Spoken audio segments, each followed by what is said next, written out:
Hi, good afternoon. So we'll continue with the module 4, that is multi-threading.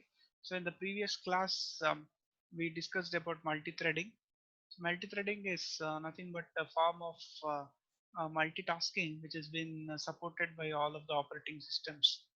Okay, so multi-threading is a feature available in some of the programming languages, and Java is one such language which is providing multi-threading.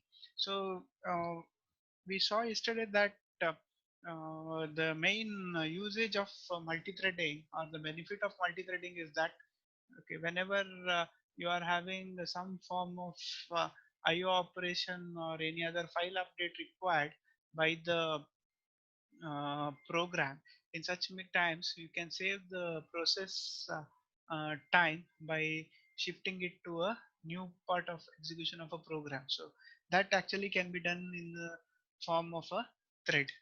Okay, so then we saw that some examples of concepts of threads.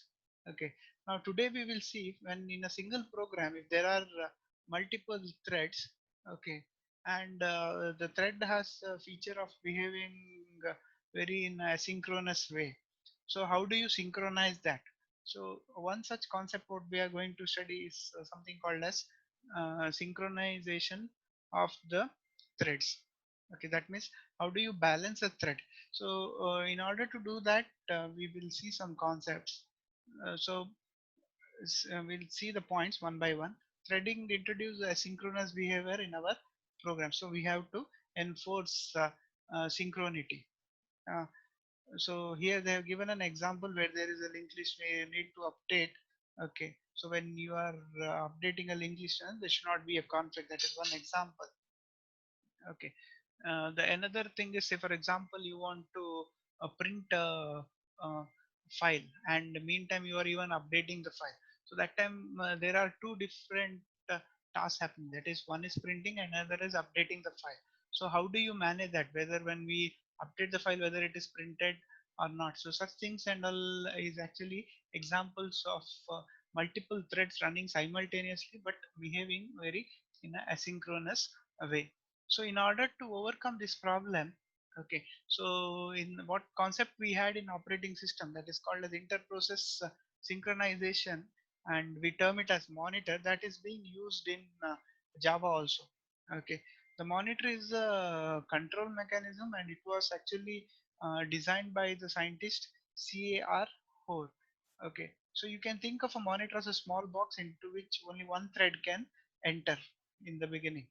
Okay, so once a thread which will enter a monitor, all the other threads must wait for it to come out. That means it is like just one thread can enter into that box, and when it is doing some operations over there, others have to wait. So they can't enter over there. So that means when if multiple threads enter into that box, there might be some uh, quarrel or issues between them. But if they are waiting outside, then there won't be any problem. So that is the theoretical concept which is happening.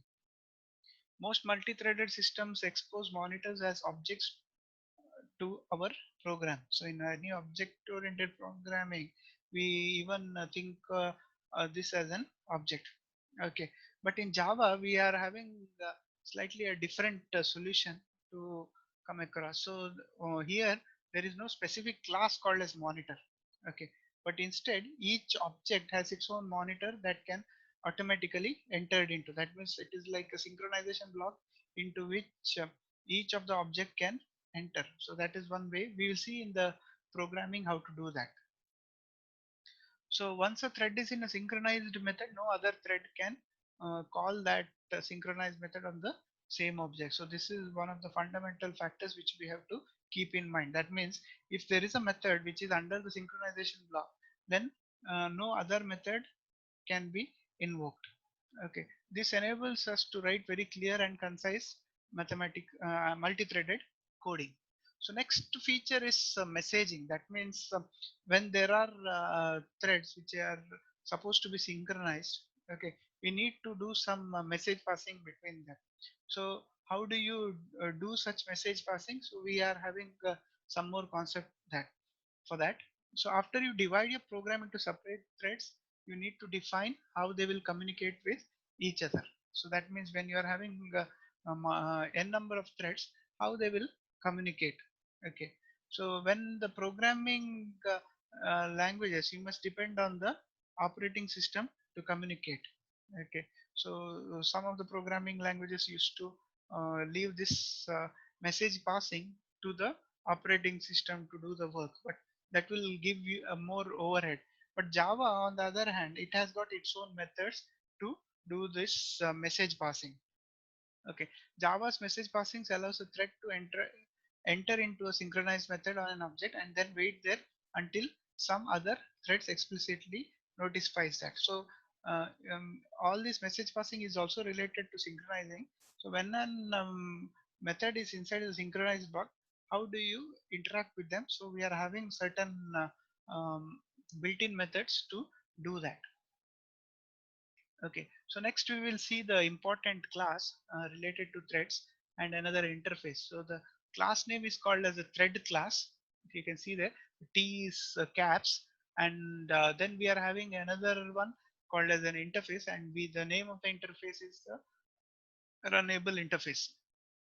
Now, Java's multi-threading system is either built on the thread class and its methods. So there are a lot many built-in methods.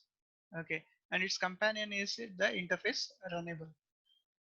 So thread encapsulates a thread of execution. So that means we use this class thread, then we can create our own threads to execute. So the running of the thread and all is actually meant by or dealt by this thread. Okay, so to create a new thread, your program will either extend the thread. So that means here actually we are inheriting the thread which is actually there uh, built in, or we implement it using the runnable interface. So either of these two things we can do. Okay, the thread class defines several methods that help in managing threads. Okay, so we can have the methods such as get name, okay, get priority, is alive, join, run, sleep, start, etc. So there are these many methods which are defined on inside the thread class. So this is also a very useful way. Okay, so then we have to remember one thing, that whenever we write any program in Java, there will be at least one single thread, and that thread is called as the main thread. So this will be always there, because without a main program we cannot run a Java program. So this thread will be always available. So when Java starts up, one thread will begin running immediately. So this is a well-known fact, because the main program is also falling under a thread. Okay, so this is called as the main thread. The main thread is important for two reasons. Why? It is the thread from which other childs will be spawned means created. Okay, that means from the main actually generally the execution begins. So if you are creating any other thread also, it will be actually created from this main thread itself. Often it is the last thread to finish the execution and shut down the actions. So the last thread which will be finishing its action is the main thread. Okay, although the main thread is created automatically when you program is started, it is controlled by the thread object. Okay, so here we need not specify specifically, but it can be handled and manipulated by the thread object. Okay, so to do so, you must obtain a reference to it by calling the current thread, which is a public static member of the thread. So how do you actually access this? We are having a built-in method called as current thread. So to this we can do. So the general form of current thread is this one. So it's a static method. It's actually written as a thread, and this is the name of the thread. Okay, so this method returns a reference to the thread in which it is called. Once you have a reference to the main thread, you can control it like any other thread.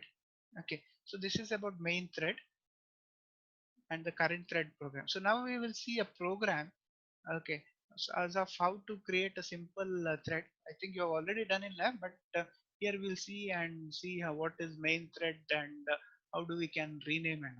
So I'll be doing it in the online editor.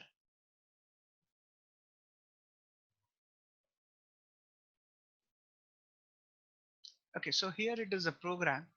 Okay, so the file name is main.java, and here, so we don't create any other thread is not created in the beginning. So what we do is inside the main, okay, so I create a thread of the type T, and this is actually telling which is the current thread. So I am accessing this method current thread, which is under the thread class, using thread dot current thread, and the output of this is actually stored as a reference in the object called as T, and it is of the type thread.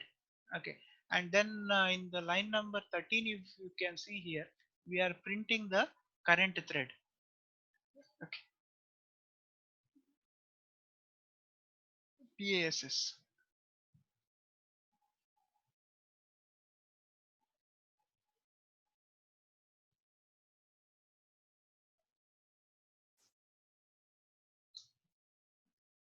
Okay, so then if I want to change the name of the current thread, okay, so I can use another method called as set name. So set name for what? The thread T over this one, the current thread name I want to change. I have to change it as my thread. So T dot set name. Okay, then after the change name, again I am printing this, and that is stored in this object T. Okay, then what I'm doing is simply I'm writing a for loop over here. Okay, starting from n, that is 5 to 0. Okay, and I'm printing it, and I am invoking a method called as sleep. Okay, and this is in milliseconds, so I'm giving a value of 1,000 over here. So it is invoked by thread.sleep. Okay, what happens over here is when the sleep function is invoked, okay, your output, that is the numbers 54321, will be taking some time. That means it will be having sleep time of 1,000 milliseconds, and then it will print one number, the other. Okay, so now we'll run this program and see. However, okay, again this is written in a try catch block, so if there are any exceptions, then it will be handled by interrupted exception, and that is stored in E. So when I compile the program, you can see here initially the current thread, okay, whatever was there, okay, in line number 13, okay, plus T, it is of this fashion. Okay, it is the output will look something like this thread. Okay, and inside the square brackets, the name of the thread and how many it can spawn, and again the child thread. So it is the single thread is available over here. Okay, so next is the name of the thread is my thread. Okay, and the value is 5 over here, and it is under the main. Okay, then this 54321 is the output actually obtained from the for loop over here. Now if you run this, you can see here there's a break. Okay, you can, I'll run again.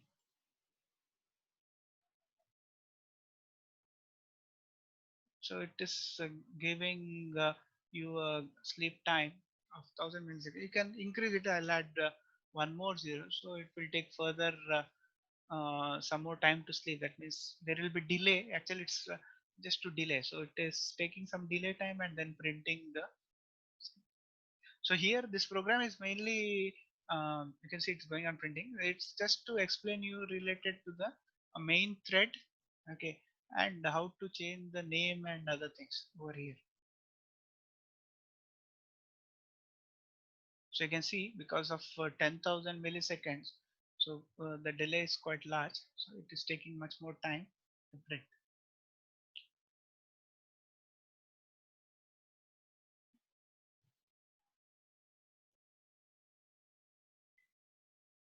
Okay, so here the whole explanation of this program is given.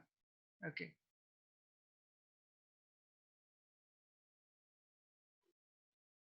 So here you can see that by default the name of the main thread is main. It's the priority value is 5, okay, which is the default value, and also main is the name of the group of threads. So one is the name of the thread and another is the group of thread.